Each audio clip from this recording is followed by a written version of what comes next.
Bismillahirrahmanirrahim. Oke, Assalamualaikum warahmatullahi wabarakatuh. Selamat siang, Bapak, Ibu, Mas, Mbak. Jadi, eh, terima kasih sudah berhadir dalam perkuliahan hari ini di depan gadgetnya masing-masing. Jadi, ini agak saya tukar dikit posisi materinya, karena kemarin kan siklus biogeokimiawi, jadi ini kita masuk langsung ke sifat kimiawi aja dulu ya, manajemen mah minggu depan aja. Oke, jadi dalam pertemuan kali ini kita akan membahas mengenai eh, beberapa aspek kimiawi dari lahan basah. Eh, Sebagian kayaknya kalau saya tidak salah ada beberapa yang memang latar belakangnya ada nyinggung-nyinggung kimia lah ya dikit. Jadi mudah-mudahan tidak terlalu apa sih ini gitu. Ada beberapa parameter kimiawi yang dapat digunakan untuk menggambarkan karakteristik dari lahan basah. Yang pertama, pH. pH menunjukkan keasaman, kisaran.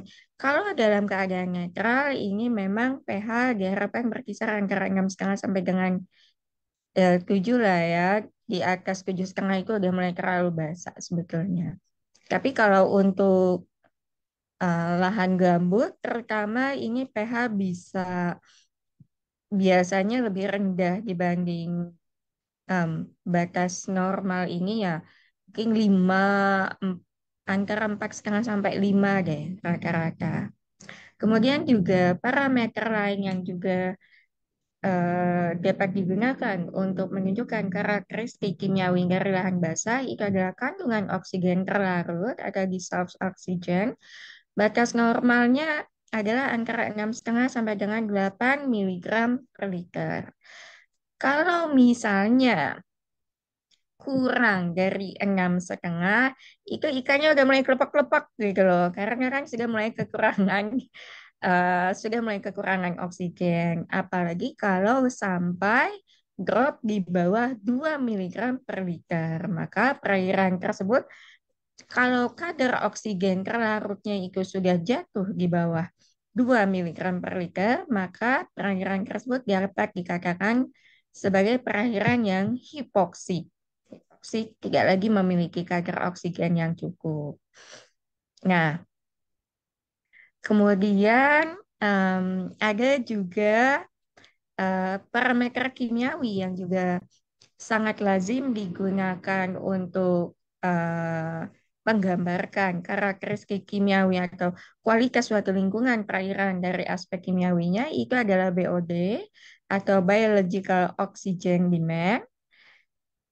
BOD ini menunjukkan berapa banyak oksigen yang dibutuhkan untuk menguraikan senyawa organik terlarut yang ada di dalam suatu perairan melalui reaksi melalui dan peruraiannya ini terjadi secara biologis oleh mikroorganisme. Makanya lalu namanya BOD. Ada biological, biologi karena em, peruraian senyawa organik di sini berlangsung oleh aktivitas mikroorganisme. Beda dengan yang COD atau Chemical Oxygen Demand. COD Chemical Oxygen Demand, bukan cash on delivery ya. Apalagi ini sudah menjelang, ini udah mulai banyak yang PO untuk Ramadan, hamper segala macam. Mungkin Bapak, Ibu, Mas, Mbak udah ada yang mulai order kue kering segala macam, ada yang COD. Kalau COD, Chemical Oxygen Demand, itu menunjukkan berapa banyak kebutuhan oksigen, berapa banyak sih oksigen yang diperlukan untuk menguraikan senyawa organik larut di dalam air. Tapi kalau BOD tadi peruraian senyawa organik itu berlangsung melalui aktivitas mikroorganisme, kalau COD ini peruraian senyawa organiknya, reaksi oksidasinya itu adalah reaksi kimiawi. Jadi kita mengukur COD itu kita menambahkan senyawa yang merupakan oksidator kuat untuk eh, menentukan ini berapa banyak sih senyawa organik ya, berapa banyak sih oksigen yang dibutuhkan untuk menguraikan senyawa organik yang ada di dalam sini.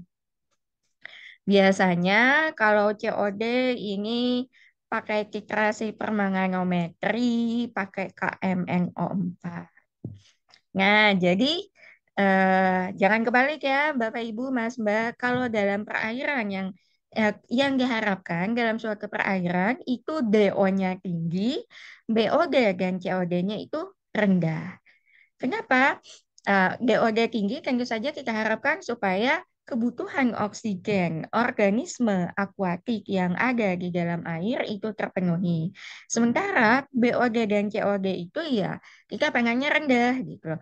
Karena kalau sampai BOD dan atau COD itu tinggi, itu kan menunjukkan bahwa itu merupakan suatu indikasi bahwa banyak nih senyawa organik terlarut yang ada di dalam perairan tersebut. Makanya karena senyawa organik terlarutnya banyak, makanya lalu dibutuhkan oksigen yang juga banyak untuk menguraikan senyawa-senyawa organik tersebut. Nah, selain itu, BOD dan COD, em, BOD dan COD ini biasanya nilai COD itu cenderung lebih tinggi dibandingkan nilai BOD. Kenapa kira-kira? Kenapa nilai COD itu biasanya lebih tinggi dibandingkan nilai BOD-nya?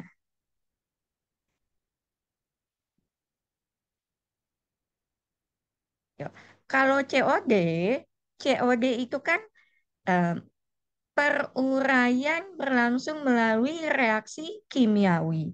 Sementara BOD ini peruraian berlangsung melalui aktivitas mikroorganisme.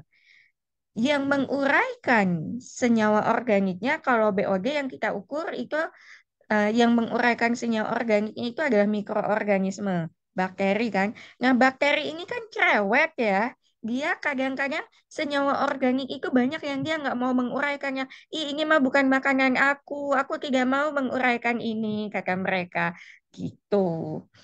Nah, jadi dengan kata lain, tidak semua senyawa organik itu dapat diuraikan oleh eh, tidak semua senyawa organik dapat diuraikan oleh mikroorganisme. Terutama kalau misalnya senyawa organik itu strukturnya sudah agak rumit dikit gitu. Dia ada cabang-cabangnya aja biasanya mikroorganisme sudah mulai kesulitan untuk menguraikan senyawa organik tersebut.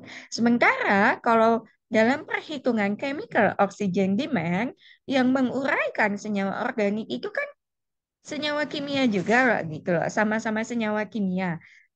Yang digunakan biasanya adalah oksidator kuat yang memang dia nggak pilih-pilih gitu loh. Apa yang tidak bisa diuraikan oleh mikroorganisme itu biasanya bisa diuraikan oleh senyawa oksidator. Makanya lalu COD itu cenderung lebih tinggi dibanding BOD. Karena dalam COD, senyawa-senyawa dalam penentuan COD, senyawa-senyawa kimiawi, senyawa-senyawa organik yang tadinya tidak bisa diuraikan oleh mikroorganisme itu akan ikut terurai dalam reaksi kimiawi. Begitu. Kemudian juga selain pH, DO, BOD, COD, ah, parameter lain yang juga menentukan kualitas lingkungan perairan dari aspek kimiawi itu adalah kandungan zat-zat terlarut, mulai dari nitrat, fosfat, klor bebas, klorida, kemudian juga tentunya yang sering di ini, yang sering menjadi perhatian juga adalah konsentrasi logam berat terlarut. Nah,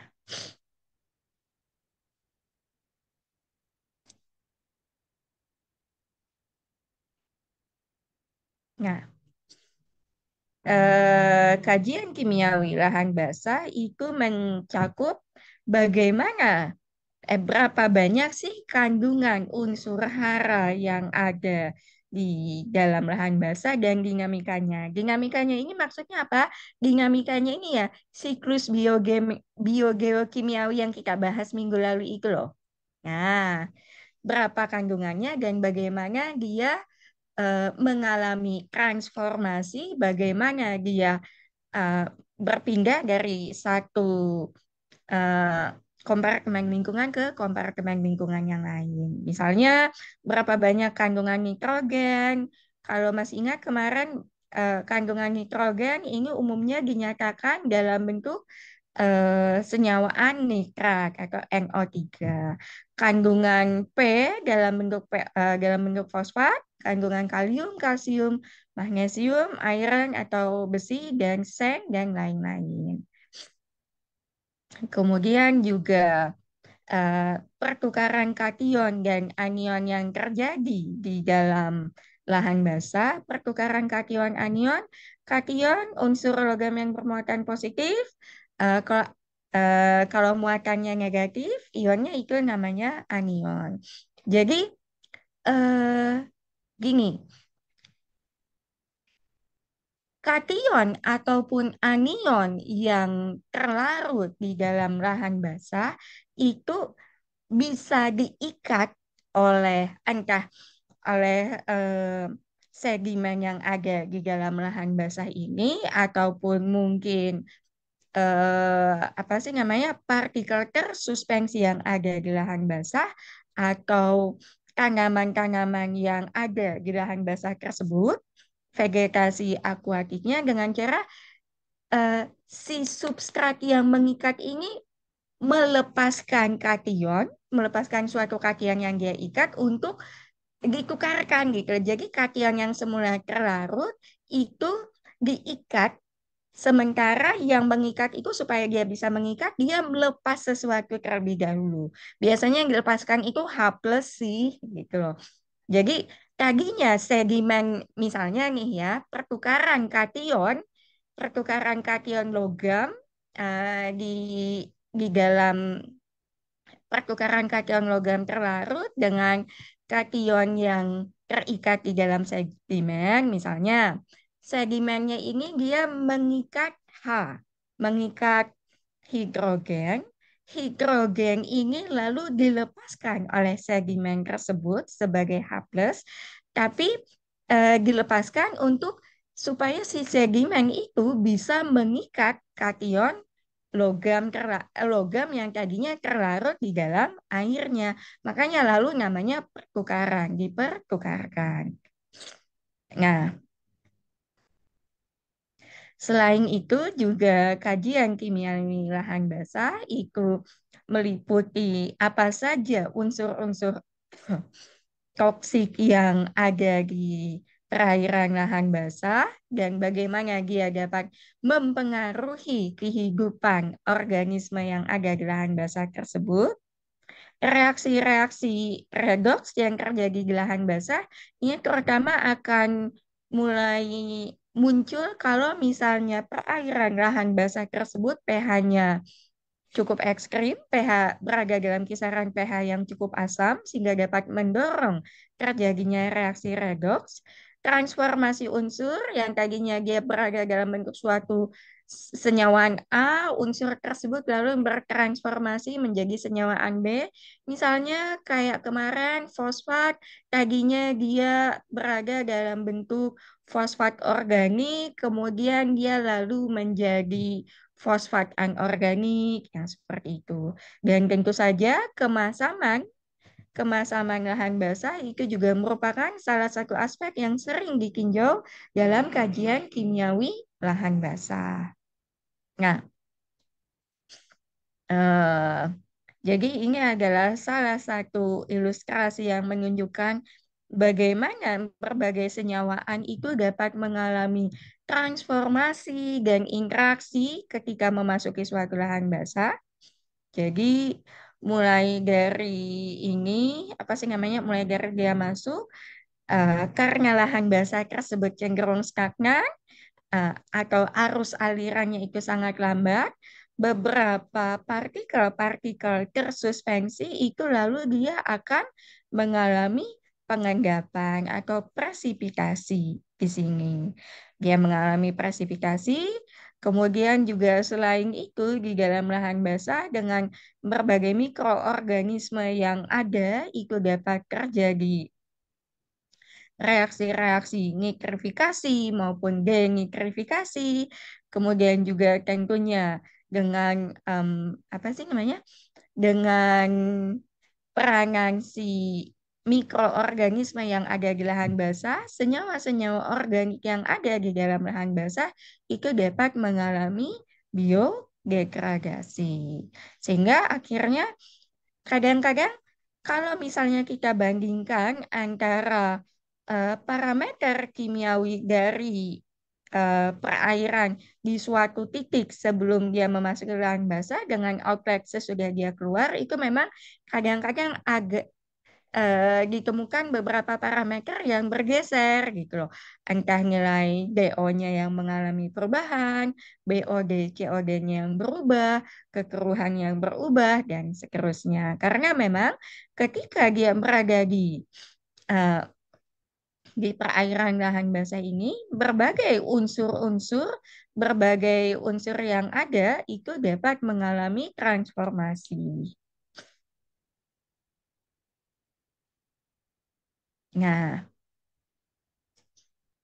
eh, jenis-jenis tanah lahan basah itu secara umum dapat kita bedakan ada tanah gambut. Tanah gambut ini yang tentunya salah satu yang paling banyak di ini ya, apa sih namanya? Di Indonesia, di Kalimantan Selatan, terutama tanah gambut atau peat soils. Salah satu penciri utama dari tanah gambut ini adalah material utamanya itu adalah bahan organik. Bahan organik ini dia mengalami dekomposisi, akan tetapi dekomposisinya itu berlangsung dengan sangat lambat.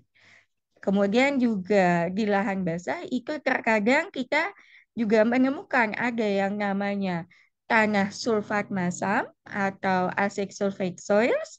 Kalau misalnya tanah gambut tadi kaya akan senyawa anorganik, maka kalau tanah sulfat masam itu material utamanya ini terutama sangat kaya akan besi.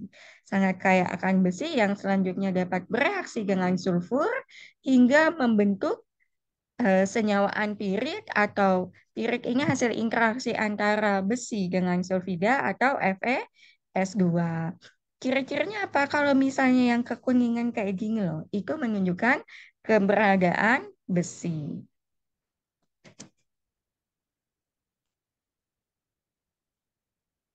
Nah, oh iya, sorry.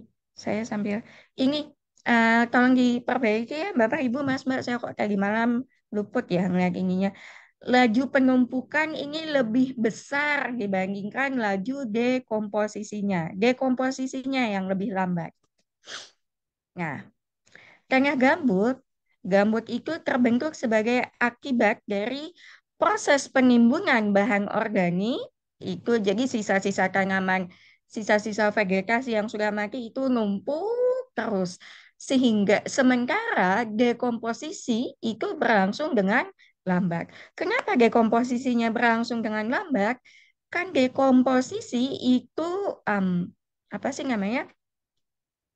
Dekomposisi yang berlangsung secara alamiah itu kan berlangsung melalui aktivitas mikroorganisme.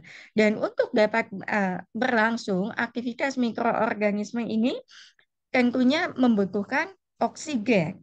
Ya kan? Yang namanya mikroorganisme ya mereka tentunya perlu oksigen untuk dapat beraktivitas.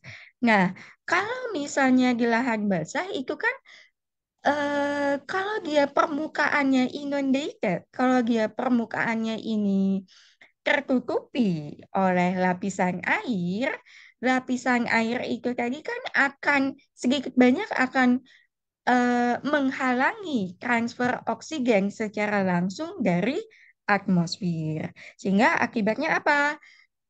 Suplai oksigen terbatas, suplai oksigen dengan suplai oksigen yang terbatas, laju dekomposisi ini menjadi lebih lambat, sementara penumpukan sisa-sisa vegetasi yang sudah mati itu terus berlangsung hingga akhirnya terbentuklah tanah gambut. Dan tanah gambut ini sendiri antara satu wilayah dengan wilayah lain, terutama kalau kita membandingkan wilayah dengan kondisi iklim yang berbeda, itu dia akan memiliki karakteristik yang juga berbeda. Kenapa? Karena tentu saja iklim akan mempengaruhi laju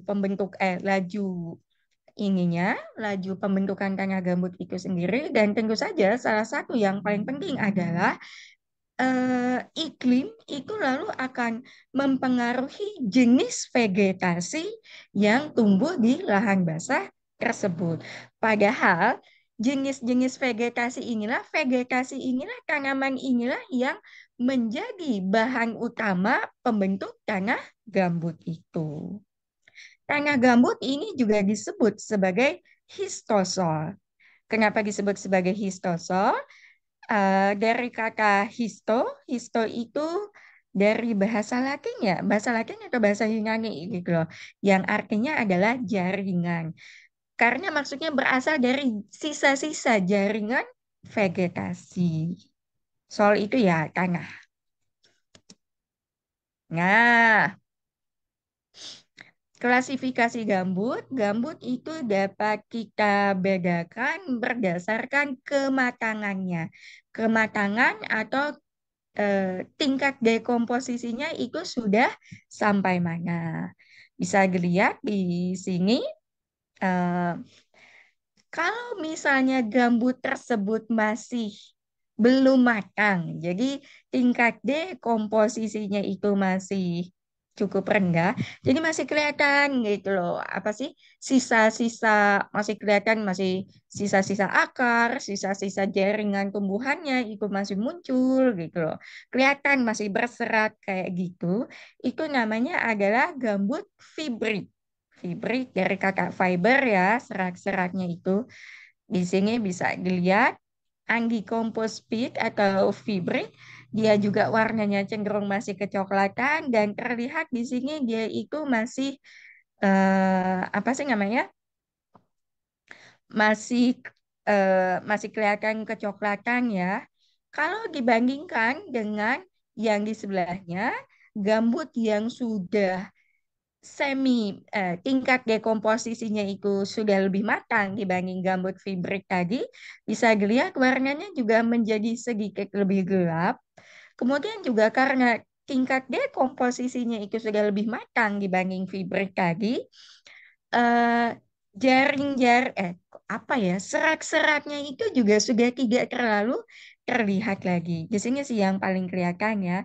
Kalau ini kan masih kelihatan berserat, kemudian juga warnanya mulai antara coklat kekuningan hingga coklat. Kemudian apa sih namanya? Kemudian kalau misalnya yang gambut hemik yang sudah terdekomposisi sebagian, warnanya kelihatan lebih gelap, kemudian juga struktur serat-seratnya itu sudah mulai tidak terlihat lagi. Sementara kalau eh,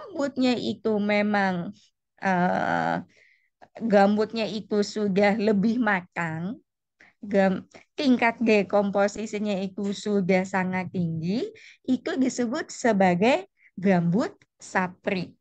Gambut saprik ini memang sebagian besar serat-seratnya sudah tidak terlihat lagi. Bisa kita lihat juga di sini, apa sih namanya? Warnanya juga jauh lebih gelap dibandingkan gambut yang fibrik tadi. Di sini terlihat ada gambut fibrik, hemik, dan saprik.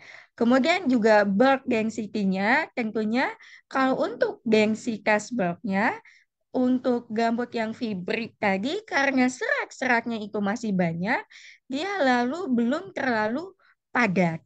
Sementara semakin tinggi tingkat dekomposisinya, semakin lama tingkat dekomposisinya, dia lalu densitasnya itu juga akan menjadi semakin padat. Karena kan serat-seratnya tadi kan sudah istilah kata sudah mulai hancur dan mulai terpadatkan gitu loh.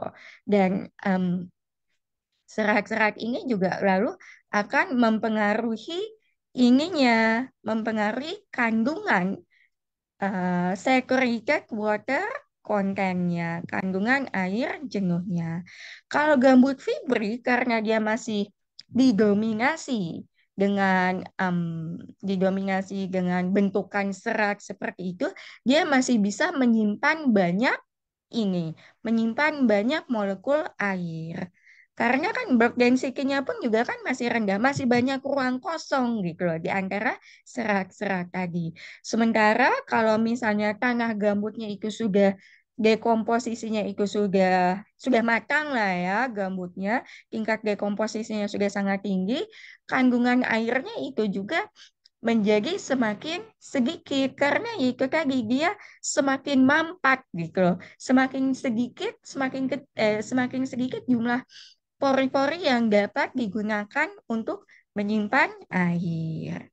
Jadi sekali lagi eh, tanah gambut itu dapat dibedakan berdasarkan beberapa kriteria. Yang pertama adalah kita dapat membedakan tanah gambut berdasarkan tingkat dekomposisinya atau tingkat kematangannya. Ada gambut fibrik, ada gambut hemik, ada gambut saprik. Fibrik itu yang belum terlalu matang, sehingga hanya sebagian besar masih berupa jaringan atau serat-serat.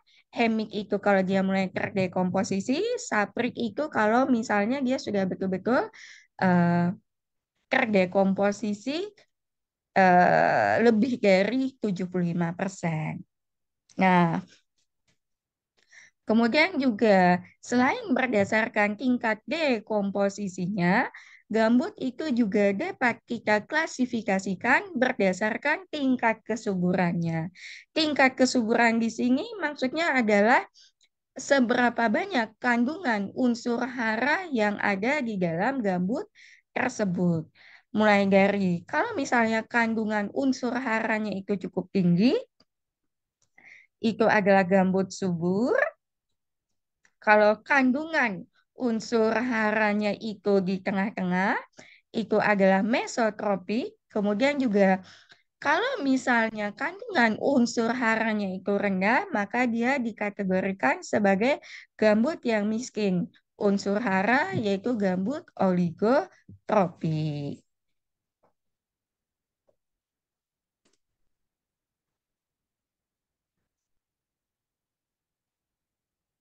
Nah,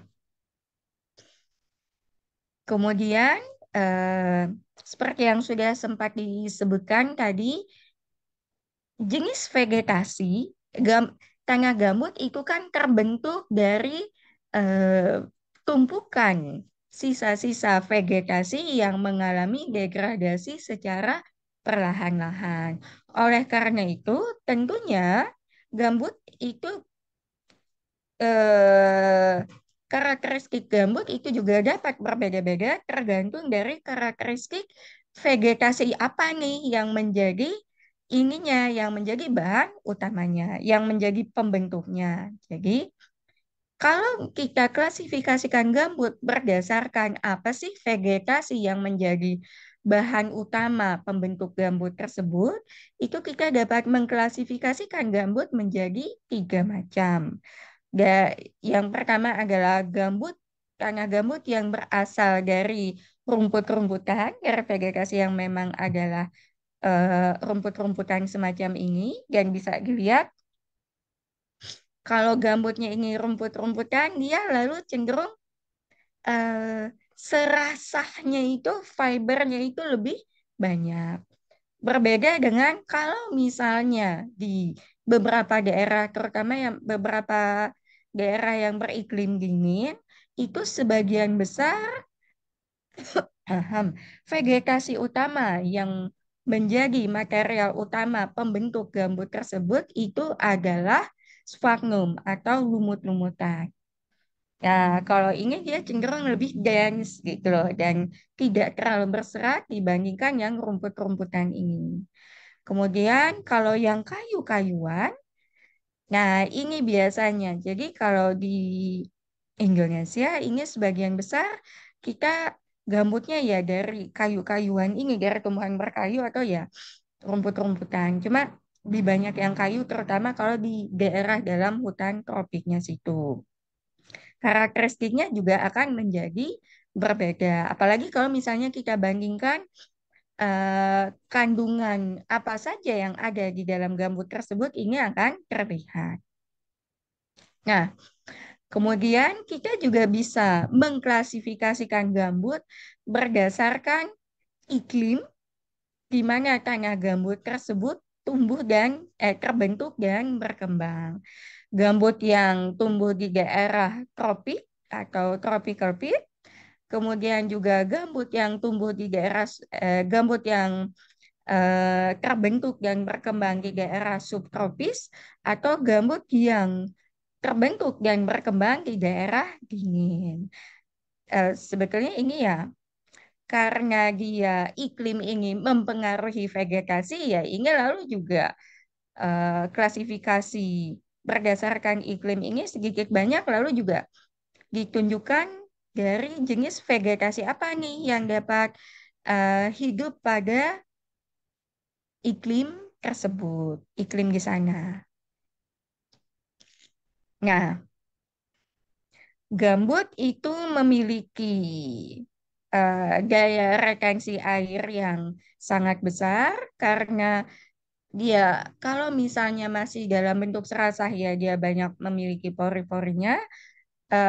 Sorry, dia banyak mengandung pori-pori di mana molekul air dapat terperangkap.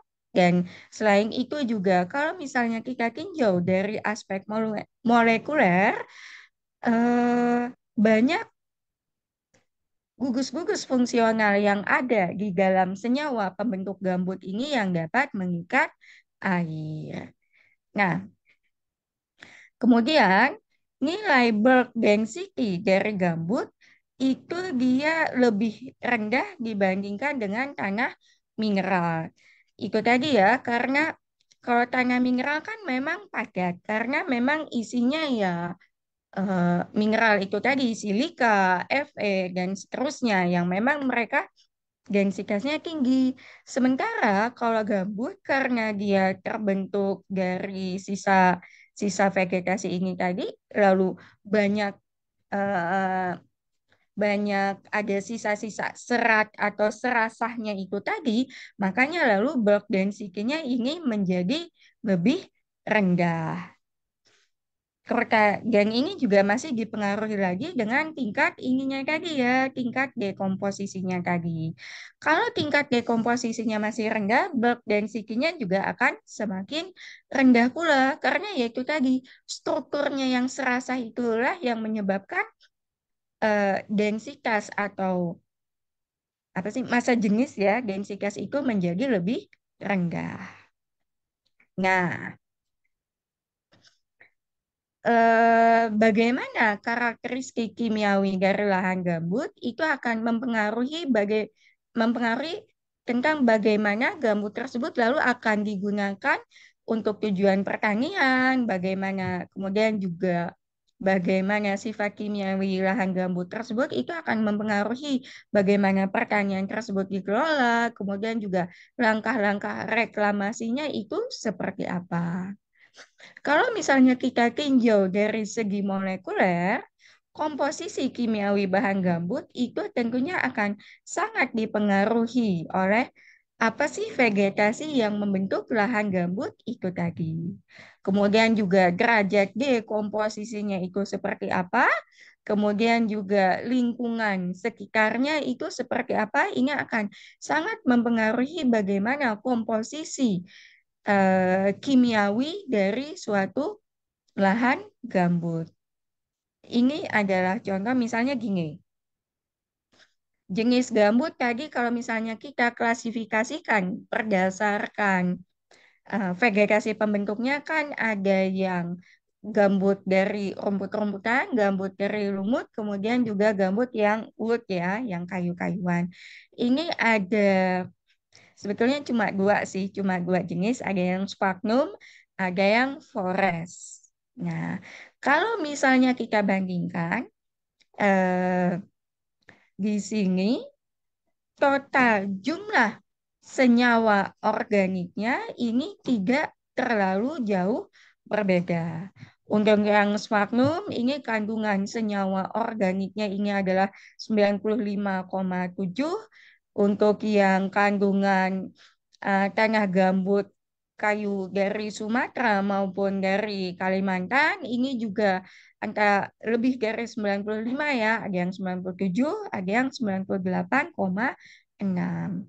Nah, tapi kalau misalnya nih kita lihat di sini, kita bandingkan kandungan senyawa-senyawa yang larut dalam air, kalau untuk sphagnum itu sekitar 5,2%, sekitar 5% kandungannya.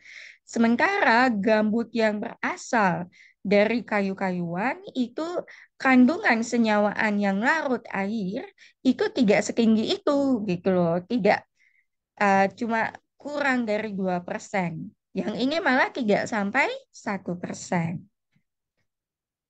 Sementara untuk kalau untuk yang kandungan senyawaan yang larut di dalam ether ataupun alkohol karena sama-sama rata-rata ini ya apa sih namanya mengandung senyawa organik ya kurang lebih lalu sama.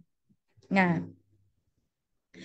kenapa kandungan senyawa larut air di dalam gambut sphagnum ini lebih tinggi dibandingkan gambut yang kayu-kayuan? Ini bisa kita lihat pola yang sama juga bisa kita lihat di sini.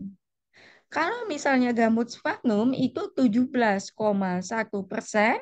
itu ada kandungan selulosanya adalah 17,1%. Sementara kalau kita ambil nilai ekstremnya yang kandungan ini apa sih namanya? Kandungan selulosa dari gambut yang vegetasi utamanya itu adalah kayu-kayuan, itu kandungan selulosanya adalah 3,6. Karena yaitu tadi, kalau dia adalah dari tanaman berkayu, yang jauh lebih dominan itu adalah lignin. Lignin dan derivatnya. Karena lignin ini kan senyawaan yang membuat kayu itu menjadi keras itu kan lignin gitu loh.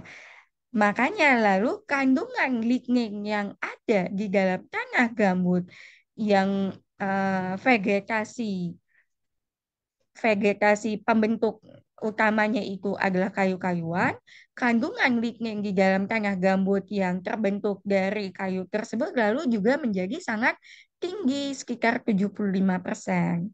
Sementara kandungan selulosanya rendah berbanding terbalik dengan yang kalau misalnya gambut tersebut terbentuk dari lumut. Kalau lumut ini ligninnya ini sangat sedikit, dia itu lebih kaya akan selulosa. Nah, sementara kalau selulosa itu lebih mudah untuk terdegradasi menjadi senyawaan-senyawaan yang larut di dalam air. Makanya lalu senyawaan larut air di dalam gambut yang terbentuk dari sphagnum itu juga menjadi lebih tinggi. Sementara kalau lignin dan derivatnya ini dia sangat sulit untuk larut di dalam air. Makanya kandungan senyawaan larut air yang ada di dalam gambut ini juga lalu menjadi sangat rendah. Nah, kemudian komposisi lignin yang lebih tinggi di dalam gambut yang terbentuk dari kayu-kayuan ini juga lalu menyebabkan kandungan nitrogen yang ada di dalam gambut tersebut menjadi lebih tinggi. Karena kalau lignin ini biasanya dia masih mengikat senyawaan-senyawaan nitrogen. Sementara kalau selulosa itu kandungan nitrogennya itu sedikit gitu loh. Lumut itu dia, lumut-lumutan itu dia kandungan ligninnya sangat minim sehingga otomatis juga karena relatif tidak banyak yang dapat mengikat nitrogen karena ya dia nggak punya lignin itu tadi lalu kandungan senyawaan nitrogennya ini menjadi sangat rendah kalau misalnya kita bandingkan dengan gambut yang berasal dari kayu-kayuan. Nah, jadi sekali lagi bisa dilihat di sini bahwa eh, karakteristik kimiawi, termasuk juga komposisi senyawa kimia yang ada di dalam tanah gambut, itu akan sangat ditentukan oleh apa sih vegetasi yang menjadi material utama pembentuk lahan gambut tersebut? Kalau vegetasi yang menjadi material utama pembentuk lahan gambut itu adalah lumut-lumutan semacam ini, tentu saja kandungan ligninnya itu menjadi sangat rendah karena dia cenderung lebih didominasi oleh selulosa dan hemiselulosa. Dan ini lalu diikuti karena kandungan ligninnya rendah, makanya kandungan senyawaan nitrogennya ini juga menjadi ikut rendah.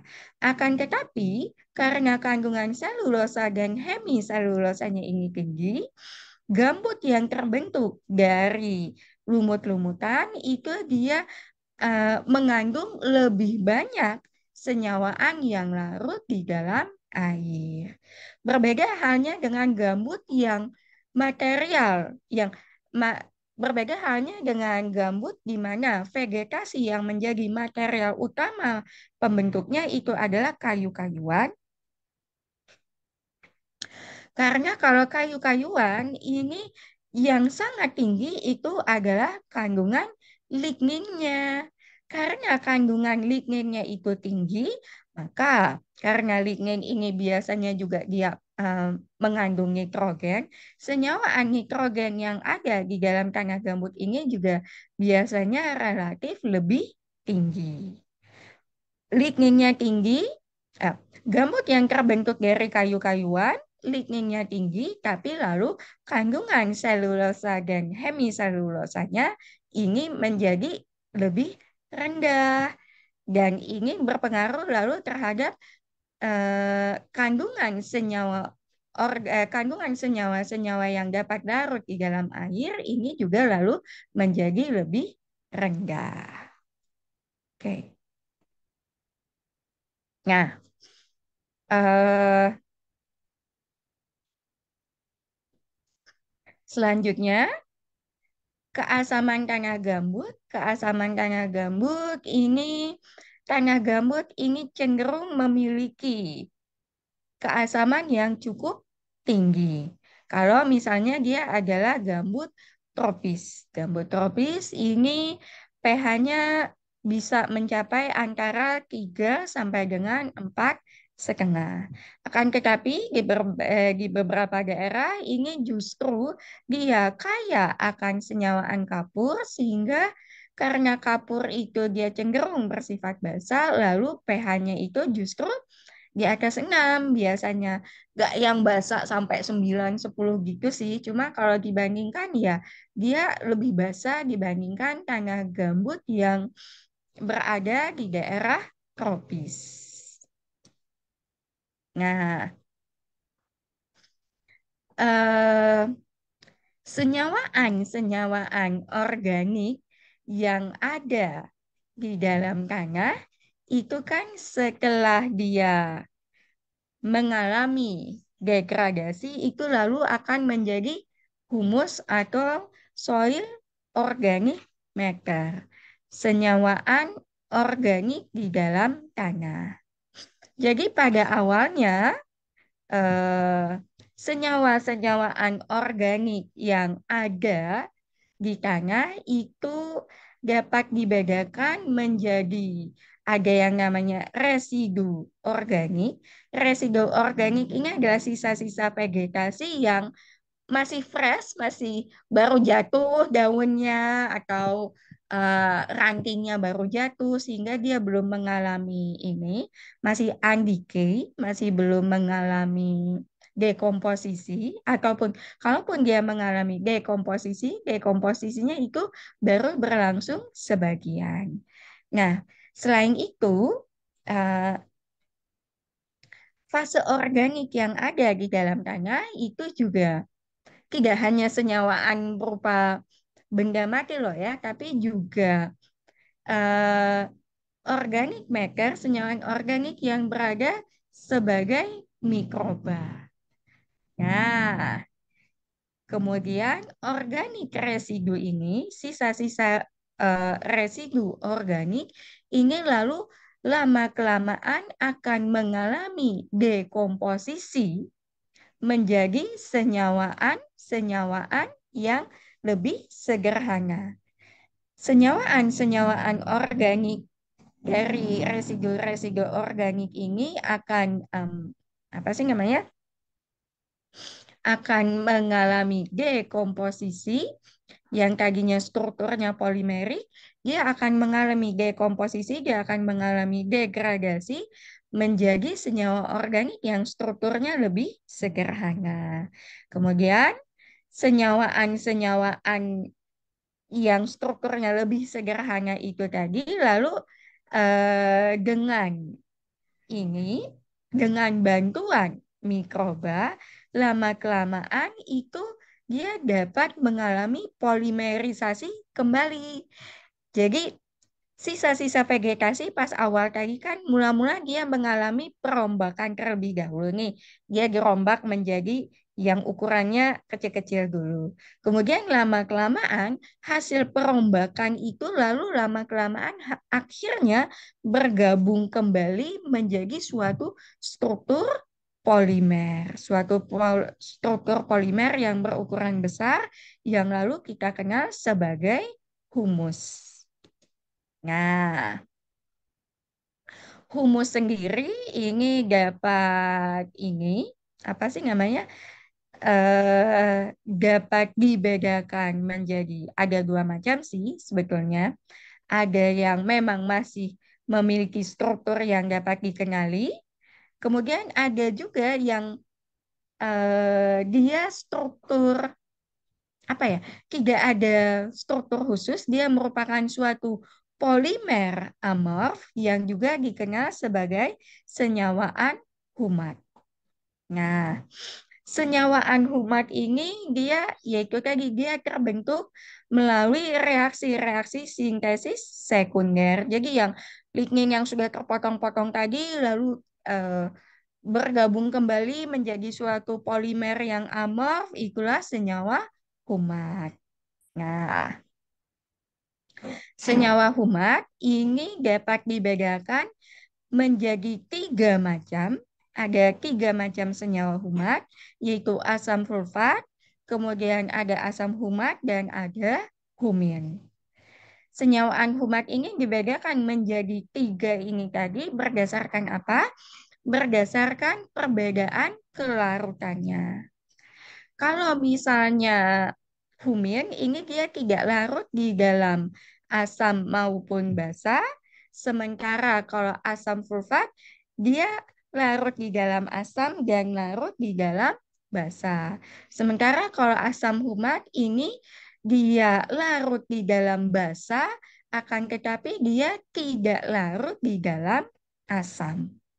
Jadi senyawa humat dapat dibedakan berdasarkan kelarutannya menjadi tiga macam senyawaan. Yang pertama adalah asam sulfat yang dia larut di dalam asam maupun basa, humin yang dalam basa tidak larut, dalam asam juga tidak larut. Kemudian juga ada asam humat yang kalau di dalam basa dia larut, tetapi dia dapat diendap tetapi dia tidak larut di dalam senyawaan asam. Ya. Ini adalah skema dari apa saja sih yang ada senyawa senyawa organik yang ada di dalam tanah itu dapat dibedakan menjadi residu organik. Residu organik ini adalah sisa-sisa vegetasi yang memang belum mengalami dekomposisi atau baru terdekomposisi sebagian. Soil biomass, jadi ini adalah mikrobanya. Kemudian juga humus atau soil organic matter yang dapat dibedakan menjadi senyawa-senyawa non-humat dan senyawa-senyawa humat. Senyawa humat ada humin. Humin ini tidak larut di dalam asam maupun basa. Asam humat ini dia tidak larut di dalam asam tetapi larut di dalam basa, dan asam sulfat yang dia larut di dalam asam maupun di dalam basa. Oke, tadi kita sudah membahas tentang tanah gambut. Sekarang kita masuk ke tanah sulfat masam. Tanah sulfat masam ini adalah tanah yang mengandung mineral sulfida, terutama pirit, Fe2 tadi, ataupun mineral lainnya yang merupakan hasil oksidasi dari mineral sulfida. Biasanya kondisinya jenuh dengan air, kemudian juga dia cenderung anaerob. Di sini bisa dilihat, di sini keasamannya ini dia sekitar antara 3 kayaknya ya, 3 menjelang 3,3 kalau dilihat dari em, P indikatornya ini. Nah,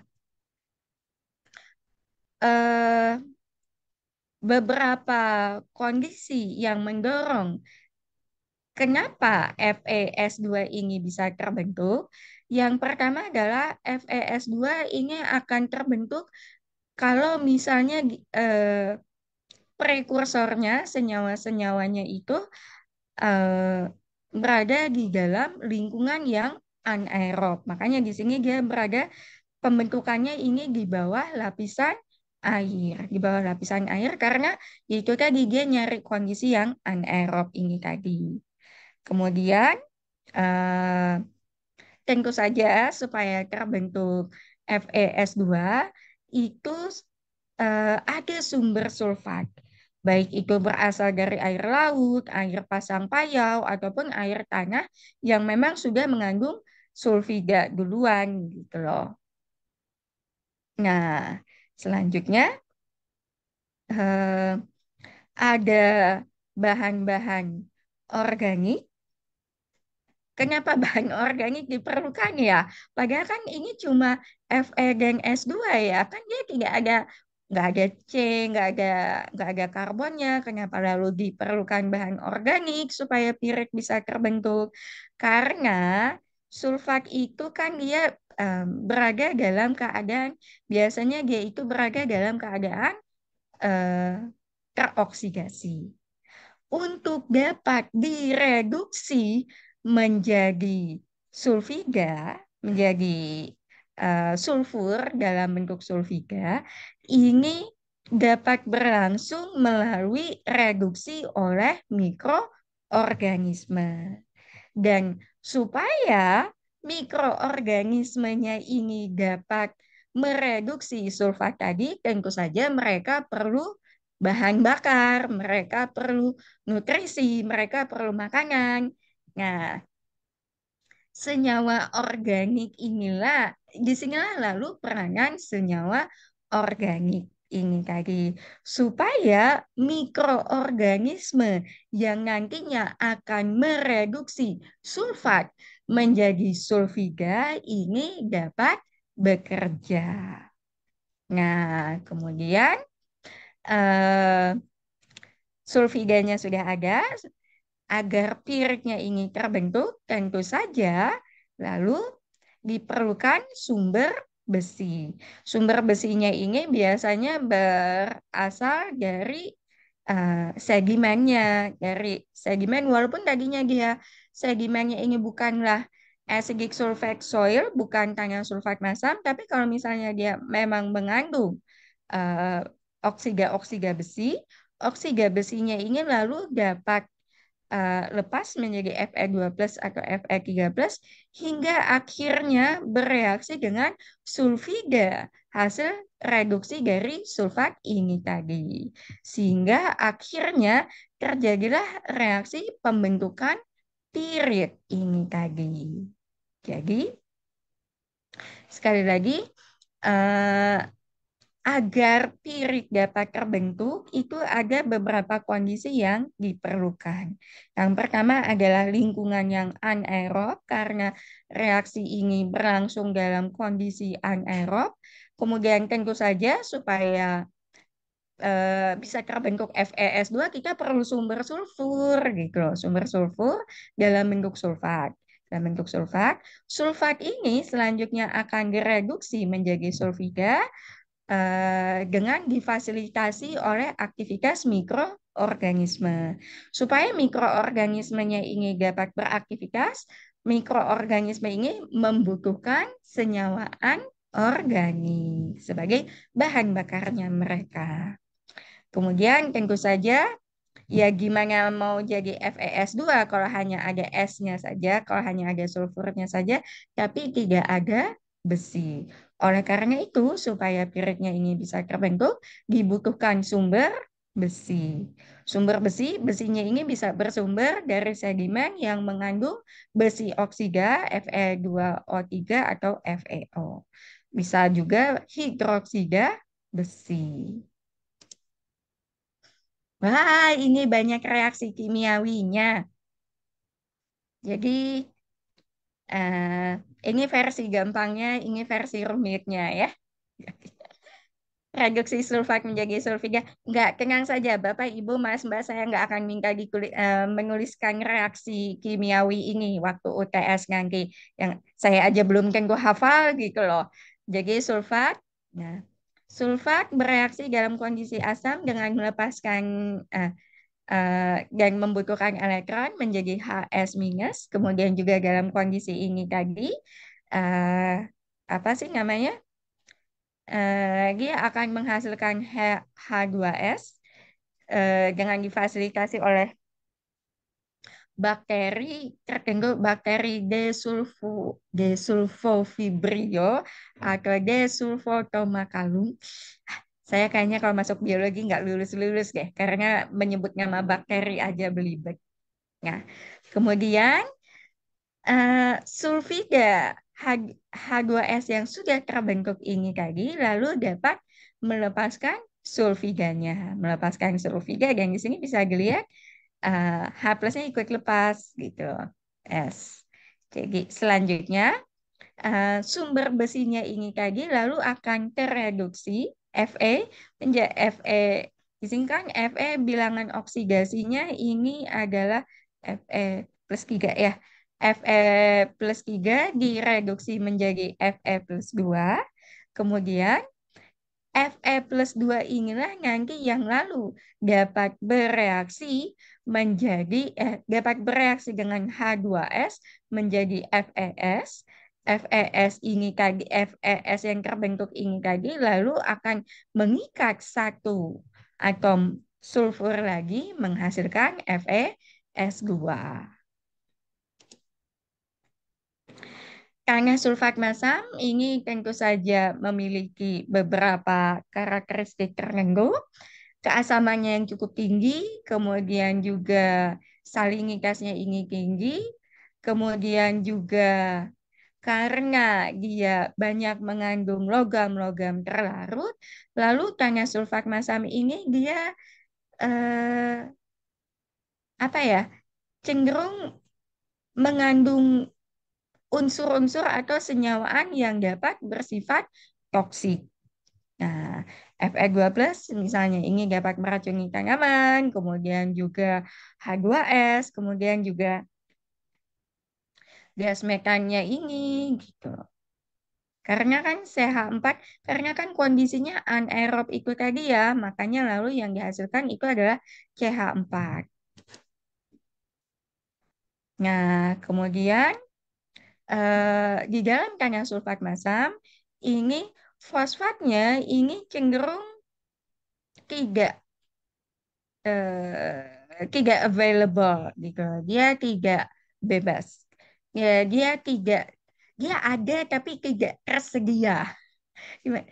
Tidak tersedia karena gini, kalau misalnya dia ada dan tersedia, kayak kayak fosfor dalam bentuk fosfat PO43-, ya fosfornya itu dapat diserap langsung oleh eh, vegetasi yang membutuhkan, ya kan? Karena dia berada dalam keadaan ion terlarut.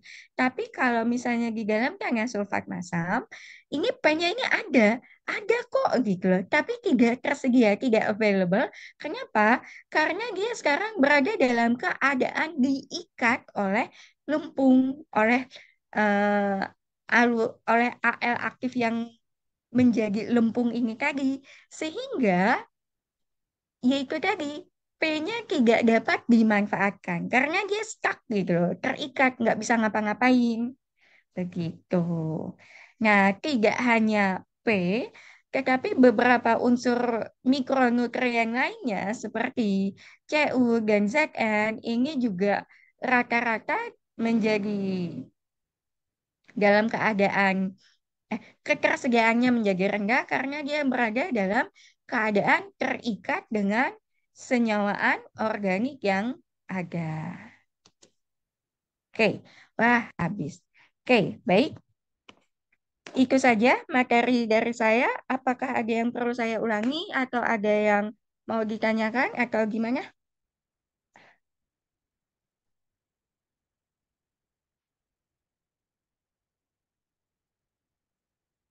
Ini anteng semua kecuali dua yang nyalain kamera. Saya yakin tidak tertidur. Yang lainnya malah mungkin bangun-bangun loh kok udah dekat maghrib.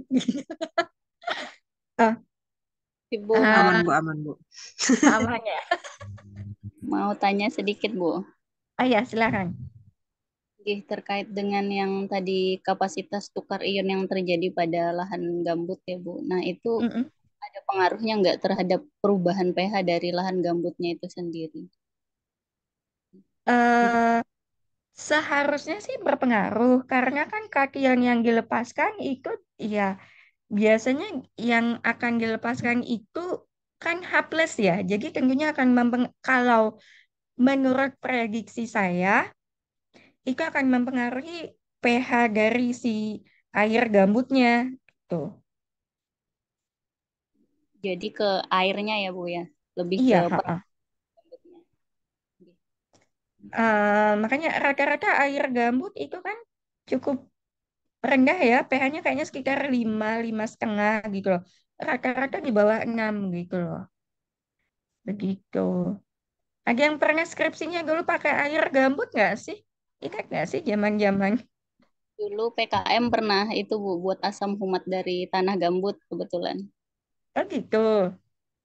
Wah sama saya dulu skripsi sih yang ini pakai asam humat.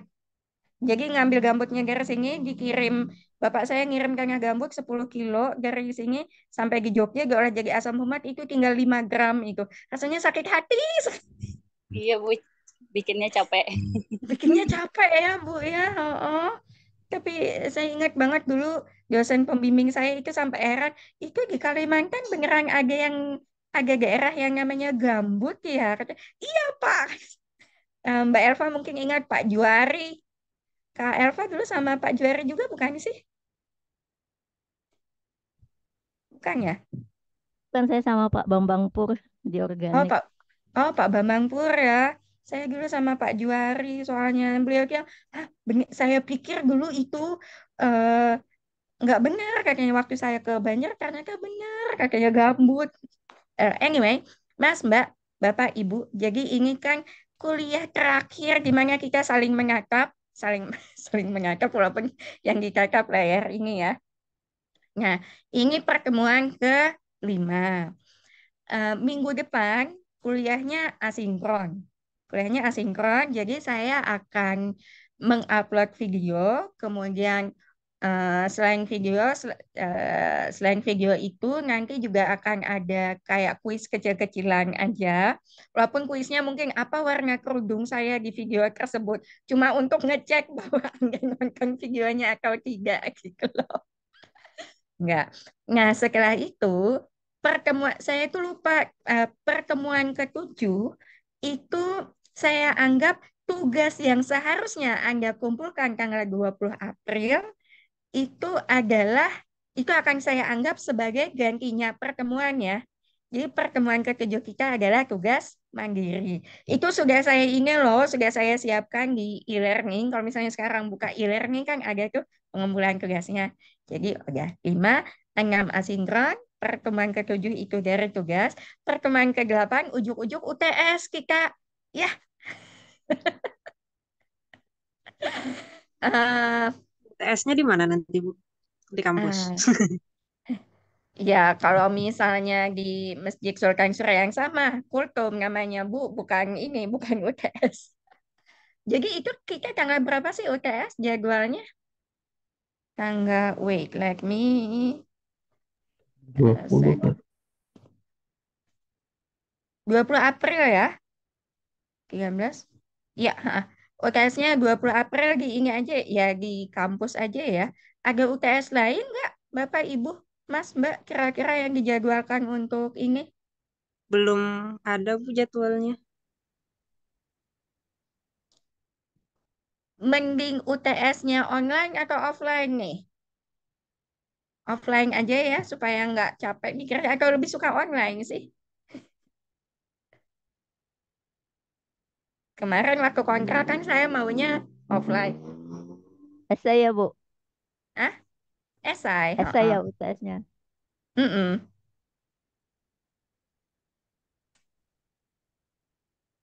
Ayo.